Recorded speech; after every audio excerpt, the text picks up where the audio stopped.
Hello friends, welcome to new course. ഇന്ന് നമ്മൾ എടുത്തിരിക്കുന്ന ടോപ്പിക് വളരെയേറെ പ്രാധാന്യമുള്ളതാണ്. അതായത് റെസിലിയൻസും മെന്റൽ സ്ട്രെങ്ത്തും.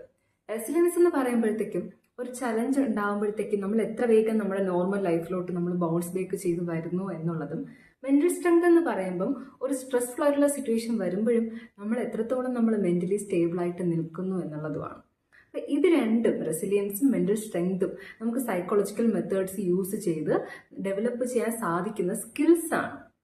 സോ ഇന്ന് നമ്മൾ ഇതെങ്ങനെ നമുക്ക് ഡെവലപ്പ് ചെയ്തെടുക്കാം ഈ സ്കിൽസ് എന്നതിനെ കുറിച്ചുള്ള കുറച്ച് ടിപ്സ് ആണ് നോക്കാൻ പോകുന്നത്. ആദ്യം മുതൽ അവസാനം വരെ കണ്ടിരുന്നാൽ നിങ്ങൾക്ക് ഉറപ്പായിട്ട് യൂസ്ഫുൾ ആയിരിക്കും. അതുപോലെ തന്നെ ആദ്യമായിട്ട് നമ്മുടെ ചാനൽ കാണുന്ന ആരെങ്കിലും ഉണ്ടെങ്കിൽ സബ്സ്ക്രൈബ് ചെയ്യാൻ മറക്കല്ലേ. First of all, cognitive flexibility. അതായത് ഈ റെസിലിയൻസ് ഉള്ള ആൾക്കാർ ഒരിക്കലും നെഗറ്റീവ് തോട്ട് പാറ്റേൺസിൽ സ്റ്റക്കായി കിടക്കത്തില്ല. പകരം അവരെന്ത് ചിന്തിക്കും, ഞാൻ മുന്നേയും ഇതുപോലുള്ള ടഫ് സിറ്റുവേഷൻസ് ഹാൻഡിൽ ചെയ്തിട്ടുണ്ട്. ഈ ടഫ് സിറ്റുവേഷൻ എന്ന് പറഞ്ഞാൽ വളരെ ടെമ്പററി ആയിട്ടുള്ള ഒരു കാര്യമാണ്. ഞാൻ ഇതും ഓവർകം ചെയ്യാനായിട്ടൊരു മെത്തേഡ് ഉറപ്പായിട്ടും കണ്ടുപിടിക്കും എന്നൊരു ഹോപ്പ്ഫുൾ ആയിട്ടുള്ളൊരു തോട്ടായിരിക്കും അവരുടെ മനസ്സിലുണ്ടായിരിക്കുക എന്നുള്ളത്. നമ്മുടെ മെന്റൽ സ്ട്രെങ്ത് ഇംപ്രൂവ് ചെയ്യാനും അതേപോലെ റെസിലിയൻസ് ഇൻക്രീസ് ചെയ്യാനൊക്കെ ആയിട്ട് സഹായിക്കുന്ന ഒരു മെത്തേഡാണ് സ്ട്രെസ് ഇനോക്കുലേഷൻ ട്രെയിനിങ്.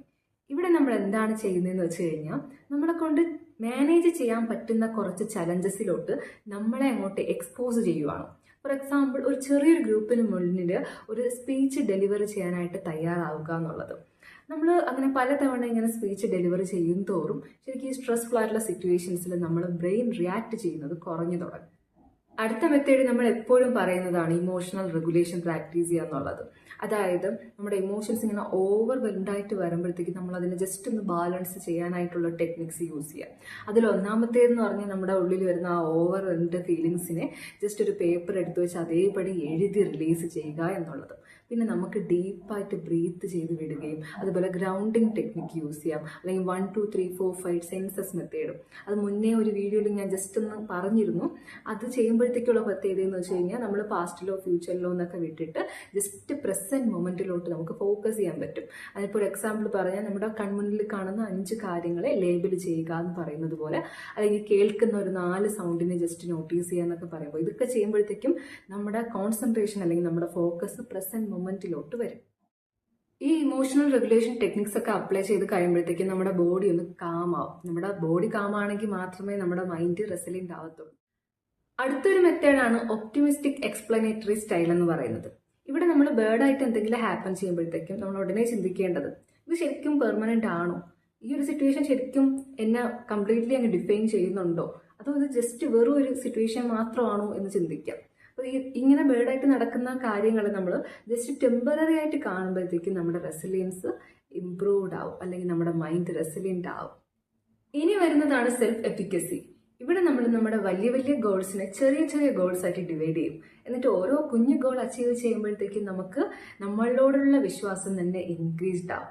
ശരിക്കും നമുക്ക് സെൽഫ് ബിലീഫ് ഉണ്ടെങ്കിൽ മാത്രമേ മെന്റലി സ്ട്രോങ് ആയിട്ടിരിക്കാനും ഏതൊരു സിറ്റുവേഷനും ഹോപ്പ്ഫുൾ ആയിട്ട് നമുക്ക് ഓവർകം ചെയ്യാനും സാധിക്കത്തുള്ളൂ. Next one is meaning making.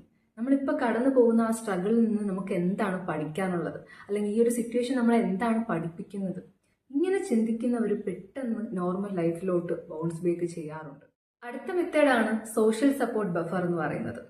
ഇവിടെ നമുക്ക് സ്ട്രോങ് ആയിട്ടുള്ള കണക്ഷൻസ് ഉണ്ട്, ട്രസ്റ്റ് വർത്തി ആയിട്ടുള്ള ആൾക്കാർ നമ്മുടെ ലൈഫിലുണ്ടെങ്കിൽ നമ്മൾ അവരോട് നമ്മുടെ സ്ട്രഗിൾസിനെ കുറിച്ചൊന്ന് ഓപ്പൺ ആയിട്ട് ഷെയർ ചെയ്യുന്നതും നമുക്കുള്ള ആ ഒരു, അല്ലെങ്കിൽ നമുക്കുണ്ടാകുന്ന ആ ഒരു സ്ട്രെസ്സിന്റെ ഇമ്പാക്റ്റ് കുറയ്ക്കും. ഇനി വരുന്നതാണ് habits that build mental strength. അതിന് മെയിൻ ആയിട്ട് വരുന്നത് റെഗുലർ ആയിട്ട് എക്സസൈസ് ചെയ്യുക എന്നുള്ളതാണ്.